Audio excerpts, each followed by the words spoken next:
21 मार्च 2022 चीन कुनमिंग से गुआंगझाओ जा रहा बोइंग विमान गुआंगशी में क्रैश हो गया।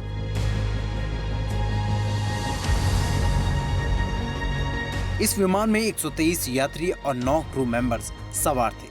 हैरानी की बात यह है कि जिस विमान से यह हादसा हुआ वह टेक्निकली दुनिया का सबसे सेफ विमान है। तो फिर यह हादसा कैसे हो गया, और अगर ये विमान सेफ है तो इसका इतिहास इतना डरावना क्यों है, सब बताएंगे। लेकिन सबसे पहले बात करते हैं इस विमान की। हाल ही में जिस विमान से हादसा हुआ उसका नाम था बोइंग 737-800। एक रिपोर्ट के मुताबिक बोइंग 737 विमान की 1.25 करोड़ उड़ानों में से एक उड़ान हादसे का शिकार होती है। लेकिन विमान हादसों को ट्रैक करने वाली वेबसाइट airsafe.com के मुताबिक बोइंग 737 से अब तक 83 हादसे हो चुके हैं,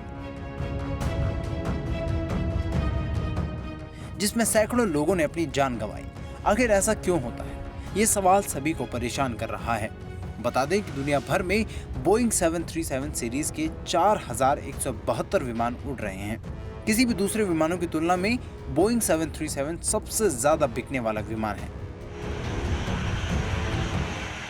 बोइंग 737 ने पहली बार 9 अप्रैल 1967 को उड़ान भरी थी और फरवरी 1968 से इसका कमर्शियली इस्तेमाल किया जाने लगा।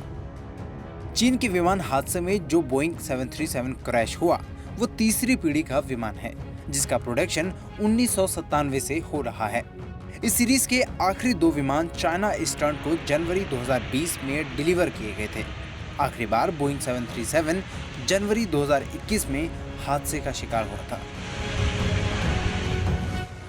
उस समय इंडोनेशिया की फ्लाइट SJ-182 क्रैश हो गई थी। इस हादसे में विमान में सवार 62 लोगों की मौत हो गई थी।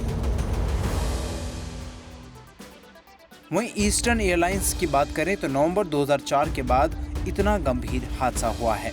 सितंबर 2021 में भारत में केरल के कोझिकोड एयरपोर्ट पर एयर इंडिया एक्सप्रेस का बोइंग 737-800 दुर्घटना का शिकार हो गया था। ये विमान दुबई से वापस लौट रहा था।